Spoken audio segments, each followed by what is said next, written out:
said to do it with the phone vertical, but maybe I was wrong. Look like you're Do you have making film on it? Mm-hmm. Ready whenever you are. Go. Rabbi Allen, thank you for being our rabbi and our friend. You've created a wonderful community based on religious intentionality and authenticity. I want to express my deep appreciation and gratefulness for your taking the founding values of Beth Jacob and breathing such life into it.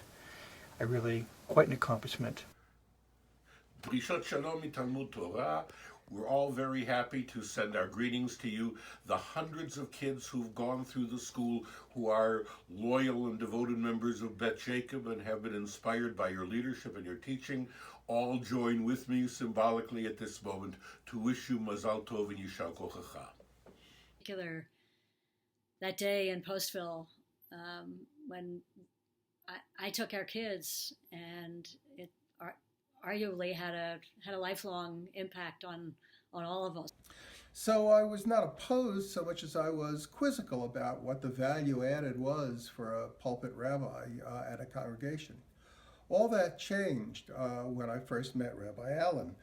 From the beginning, I was impressed by his wisdom and his menschlichkeit. But it's been my experience of watching him at work as a pulpit rabbi, tutoring my children, bringing his wisdom and Jewish knowledge to bear on the issues of the day, his work with Magen Tzedek, officiating at the funerals of congregants, and even traveling great distances to officiate at the funerals of people who are not necessarily congregants.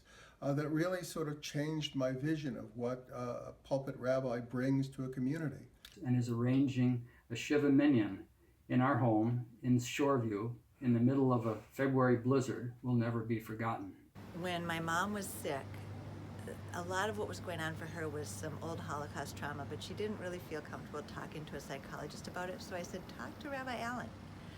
You ended up coming to her house every Tuesday that you were in town. And she was really grateful. My dad was really grateful. Thanks for helping me with my conversion over 22 years ago, and for welcoming me into the Beth Jacob family. My personal journey toward Judaism started then, and in June of this year reached the milestone when I became an adult bar mitzvah. It was in no small part due to Rabbi Allen's help. His smiles, pats on the back, the words he said and didn't say. Rabbi Allen has always just been so welcoming to us at the synagogue, and he just made us feel a part of Beth Jacob the very first time we came. Yeah, he'd ask how we are, and he really wanted to know, and he cared. Thank you and wish you the best in your retirement. You've been there for our family through the good times, bad times, weddings, bat mitzvahs, everything in our family. We just thank you and love you very much. Good luck in retirement. Bye-bye. Love you. Thank you. Rabbi Allen, how many hours did you stick with me and talk about where is God and who is God and how could God have let this happen to me? And I really think that your patience, your kindness, your understanding, and your willingness to stick with me through these conversations truly helped and impacted my recovery. He asked just the right questions at just the right time, even if those questions were a year apart. And he said, "What's wrong?" And I said, "I don't think I can do this. It's just too hard. I'm struggling with the Hebrew and I can't get the tune." And he said to me, "If you can do this, you can read Torah." Woke up, it was a Chelsea morning, and the first thing that I heard, and I realized I could do that, and I've been reading Torah ever since. And we walked into Beth Jacob and were immediately greeted by someone. We didn't realize at the time that it was Rabbi Allen, but his welcoming to us and encouraging us to be there, and immediately saying, do you have plans for Shabbos dinner? Which we didn't. And he said, "Okay, well, you do now. Come back with me and my family." We knew we had found our home. I think the one memory that stands out to me the most right now is not when I was babysitting for them and we got pulled over by a police officer. but is when I had my daughter Lily. She was a preemie and was in the NICU, and he called to check in and see how I was, and I quickly got off the phone because I was pretty emotional, and I think he must have heard it in my voice. And the next thing I knew, about 25 minutes later, a nurse was saying, "Your rabbi is here." Larry became ill with a life-threatening infection that developed very quickly on a Friday and required emergency surgery that night.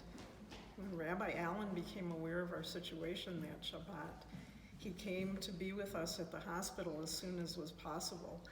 He had been scheduled to leave for, I believe, a rabbinical assembly meeting, canceled his flight, and delayed his trip so he could be of comfort and support to us and our children.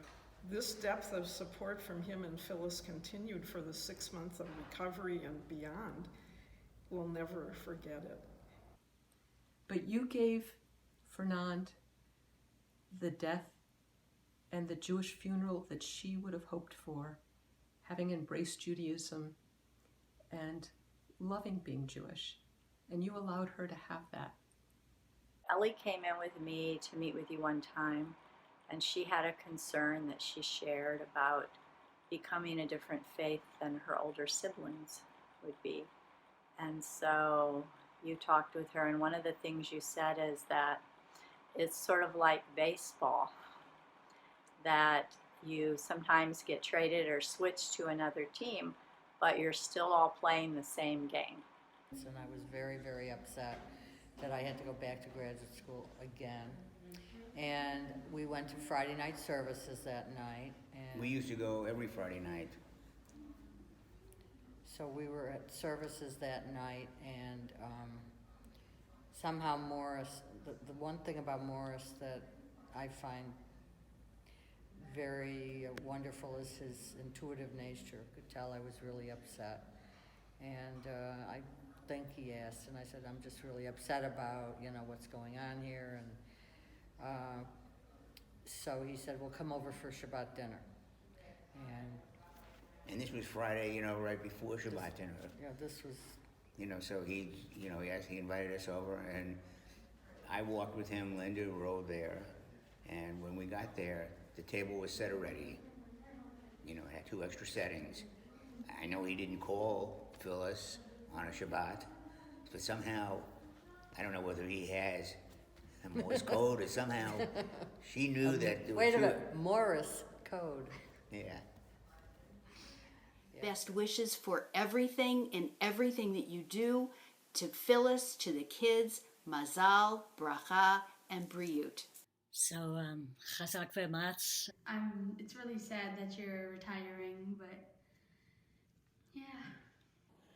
May you both have many years of health and happiness together, and smachot with your children and grandchildren. My best to you, to Phyllis, and to your entire mishpacha. Mazel tov. Mazel tov. Mazel tov. Mazel tov. L'chaim. May he go from strength to strength. May you both go from strength to strength. And thank you for teaching us by example how incredibly important it is to dance your ass off at a wedding. So, thank you very much. Thank you so much. Yeah, thank you. Okay, love you. Thank you, thank you, thank you. Thank you, Rabbi Allen. Thank you, Rabbi Allen. Thank you. Thank you.